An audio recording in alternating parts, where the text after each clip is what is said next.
আসসালামু আলাইকুম। এই মুহূর্তে আমাদের হাতে এসে পৌঁছেছে সকল গুরুত্বপূর্ণ আন্তর্জাতিক ভয়ানক আন্তর্জাতিক সংবাদগুলো। শুরুতে জানিয়ে দিচ্ছি এই সংবাদের শিরোনাম। এবার ইসরায়েলের প্রতিশোধমূলক হামলার প্রস্তুতি নিচ্ছে ইরান।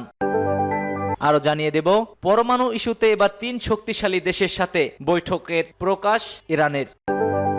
আরো জানিয়ে দিচ্ছি গ্রেপ্তার নয় নেতানিয়াহুর মৃত্যুই পরোয়ানা চান আয়াতুল্লাহ আলী খামেনি। এরপরে থাকছে গ্রেপ্তারি পরোয়ানা মাথায় নিয়ে যুক্তরাষ্ট্র সফরে যাচ্ছেন প্রতিরক্ষা মন্ত্রী। এবং সর্বশেষ জানিয়ে দেব হিজবুল্লাহর সঙ্গে যুদ্ধবিরতি করতে পারে ইসরায়েল। এতক্ষণ শুনছিলেন সংবাদ শিরোনাম, এবার বিস্তারিত। তবে তার আগে কে কোথা থেকে আমাদের ভিডিও দেখছেন ও শুনছেন জানিয়ে দিন কমেন্ট সেকশনে। ভিডিওটি যদি ভালো লেগে থাকে অবশ্যই একটি লাইক করবেন, চ্যানেলটি সাবস্ক্রাইব করে পরবর্তী আপডেটের জন্য আমাদের সঙ্গে থাকবেন।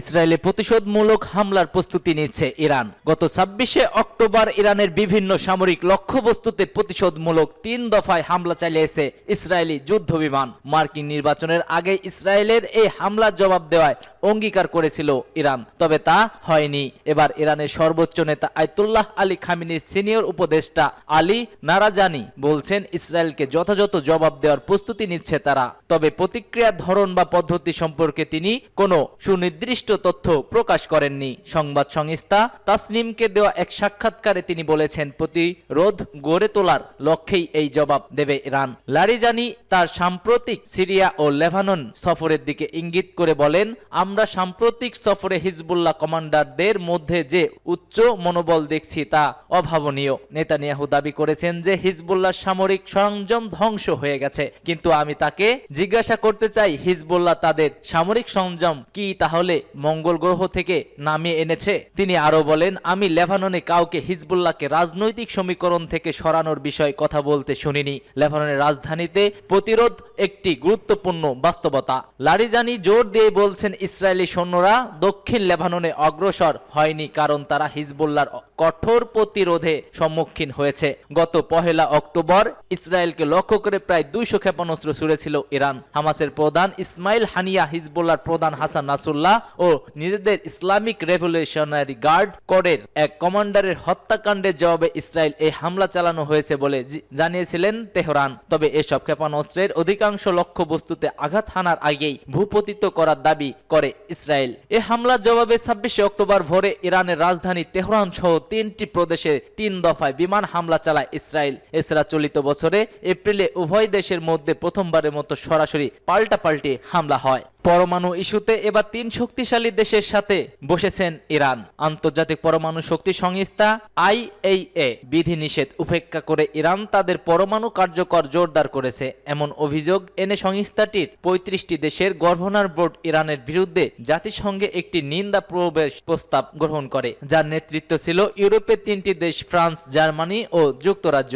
এবার এই 3 দেশের সঙ্গেই বৈঠকে বসতে চান ইরান। ইরানের পররাষ্ট্র মন্ত্রণালয়ের মুখপাত্র ইসমাইল বাঘাই জানিয়েছে ইরান, ফ্রান্স, জার্মানি এবং যুক্তরাজ্যের উপদেষ্টারা তাদের সাথে বৈঠকে অনুষ্ঠিত হবে। যদিও কোথাও এই বৈঠক অনুষ্ঠানটি সম্প্রচার করা হবে তা প্রকাশ করে জানাননি। পরে এক বিবৃতিতে পররাষ্ট্র মন্ত্রণালয়ের মুখপাত্র বলেন, বৈঠককে ফিলিস্তিন ও লেবাননের পাশাপাশি পারমাণবিক বিষয় সহ বিভিন্ন অঞ্চল ও আন্তর্জাতিক সমস্যা নিয়ে আলোচনা করা হবে। বাঘাইয়ের এই বৈঠকটিকে সবশেষ জাতিসংঘের সাধারণ পরিষদের বার্ষিক অধিবেশনের পার্শ্ব বৈঠকে দেশগুলোর সঙ্গে অনুষ্ঠিত আলোচনা ধারাবাহিকতা হিসেবে উল্লেখ করা হয়েছে। তবে ইরানের এই পদক্ষেপটি এমন সময় নেওয়া হয়েছে যখন তাদের পারমাণবিক কর্মসূচি নিয়ে উত্তেজনা বৃদ্ধি পাচ্ছে। সমালোচকদের আশঙ্কা কর্মসূচিটির লক্ষ্য পারমাণবিক অস্ত্র তৈরি, কিন্তু তেহরান তা বারবার অস্বীকার করেই আসছে। তাছাড়া সাম্প্রতিক IAEA প্রধান রাফায়েল গ্রোসি সম্প্রতি তেহরানে সফর করে এসেছেন, যে কারণে ধারণা করা হচ্ছে সফরে উল্লেখযোগ্য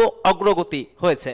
গ্রেফতার নয় নেতানিয়াহুর মৃত্যুর পরোয়ানা চান খামেনি। ইরানের সর্বোচ্চ ধর্মীয় নেতা আয়াতুল্লাহ আলী খামেনি বলছেন ইসরায়েলের প্রধানমন্ত্রী বেনিয়ামিন নেতানিয়াহুর বিরুদ্ধে কেবল গ্রেফতারি পরোয়ানা জারি যথেষ্ট নয়, তার বিরুদ্ধে মৃত্যুর পরোয়ানা জারি করা উচিত। বার্তা সংস্থা রয়টার্সের প্রতিবেদনে বলা হয়েছে ইসরায়েলের প্রধানমন্ত্রী বেনিয়ামিন নেতানিয়াহু ও তার সাবেক প্রতিরক্ষা মন্ত্রীর বিরুদ্ধে গ্রেফতারি পরোয়ানা জারি করে আন্তর্জাতিক অপরাধ আদালত। সেই পরোয়ানা জারির প্রতিক্রিয়ায় আয়াতুল্লাহ আলী খামেনি একথা বলেছেন। বলেছেন। আয়াতুল্লাহ আলী খামেনি ইসরায়েলি নেতাদের ইঙ্গিত করে বলেন, তারা আন্তর্জাতিক অপরাধে আদালত গ্রেপ্তারি পরোয়ানা জারি করেছে, এটা যথেষ্ট নয়। এই অপরাধী নেতাদের জন্য মৃত্যুদণ্ডের আদেশ বা পরোয়ানা জারি করা উচিত। আইসিসির বিচারকেরা তাদের রায়ে বলেছেন যে গাজা বেসামরিক জনগণের বিরুদ্ধে ব্যাপক ও পরিকল্পিত আক্রমণের অংশ হিসেবে হত্যাকাণ্ড, নিপীড়ন এবং খোদাকে যুদ্ধের অস্ত্র হিসেবে ব্যবহারের জন্য নেতানিয়াহু ও ইয়োভ গ্যালান্টের অপরাধমূলকভাবে দায়ী বলে বিশ্বাস করা যৌক্তিক কারণ রয়েছে। এই সিদ্ধান্তের বিপরীতে ইসরায়েলে ব্যাপক ক্ষোভ দেখা দিয়েছে। দেশটির কর্তৃপক্ষ এ রায়কে লজ্জাজনক এবং অযৌক্তিক বলে আখ্যায়িত করেছেন। গাজা বাসিন্দারা আশা করছেন যে এটি সহিংসতার অবসান ঘটাতে এবং যুদ্ধ অপরাধের জন্য দায়ীদের বিচারের মুখোমুখি করতে সহায়তা করবে। ইসরায়েলি হেগি ভিত্তিক আদালতের এখতিয়ার অস্বীকার করেছে এবং গাজায় যুদ্ধ অপরাধের অভিযোগ অস্বীকার করেছে নেতানিয়াহু বাহিনী। গ্রেপ্তারি পরোয়ানা মাথায় নিয়ে যুক্তরাষ্ট্র সফরে গিয়েছেন ইসরায়েলি মন্ত্রী। যুদ্ধ অপরাধের দায়ে আন্তর্জাতিক অপরাধ আদালতে আইসিসি গ্রেপ্তারি পরোয়ানার এক সপ্তাহের কম সময়ের মধ্যে যুক্তরাষ্ট্রে সফরে যাচ্ছেন ইসরায়েলের সাবেক প্রতিরক্ষা মন্ত্রী ইয়োভ গ্যালান্টো। এক প্রতিবেদনে এ খবর দিয়েছে ইসলামিক ভিত্তিক সংবাদ মাধ্যম ইয়ানেট নিউজ।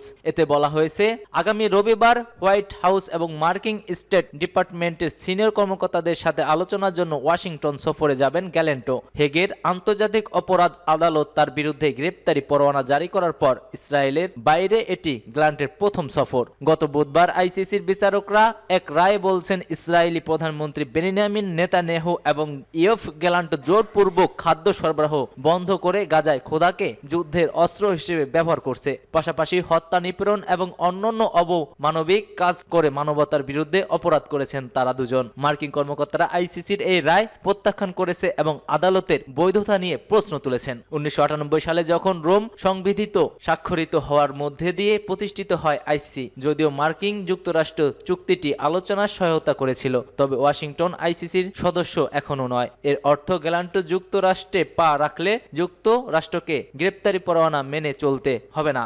হিজবুল্লাহর সঙ্গে যুদ্ধবিরতি করতে পারে ইসরায়েল। লেবাননের সশস্ত্র গোষ্ঠী হিজবুল্লাহর সঙ্গে ইসরায়েল একটি যুদ্ধবিরতি চুক্তির দিকে অগ্রসর হতে যাচ্ছে বলে খবর প্রকাশ করেছে সংবাদ সংস্থা রয়টার্স। সংবাদ মাধ্যমে এক্সিওস এর সংবাদদাতারা রাভিদ তার এক্স হ্যান্ডেলে একজন সিনিয়র ইসরায়েলি কর্মকর্তার বরাত দিয়ে এ তথ্য পোস্ট করেছেন। ইসরায়েলের রাষ্ট্রীয় গণমাধ্যম কানের প্রতিবেদনে একজন ইসরায়েলি কর্মকর্তার বরাত দিয়ে বলা হয়েছে যে লেবাননে একটি চুক্তির বিষয়ে কোনো সবুজ সংকেত দেয়নি, অর্থাৎ যুদ্ধবিরতির প্রস্তাবটি এখনো চূড়ান্ত অনুমোদন পায়নি, কেননা দুই পক্ষের মধ্যে বিদ্যমান সমস্যাগুলো এখনো সমাধান হয়নি। বেশ কয়েকটি বিষয় নিয়ে আরো আলোচনা প্রয়োজন। তবে তেল আবিব যুদ্ধবিরতির প্রস্তাবের মূল নীতিগুলোকে অনুমোদন করেছে বলে একাধিক ইসরায়েল সংবাদ মাধ্যম জানিয়েছে। গত সপ্তাহে হিজবুল্লাহর প্রধান নাইম কাসেম জানিয়েছেন, যুদ্ধবিরতির জন্য আমেরিকান প্রস্তাব তারা পর্যালোচনা করেছে এবং পার্লামেন্টের স্পিকার নাবিহ বেরির মধ্যস্থ মাধ্যমে তাদের প্রতিক্রিয়া জমা দিয়েছে।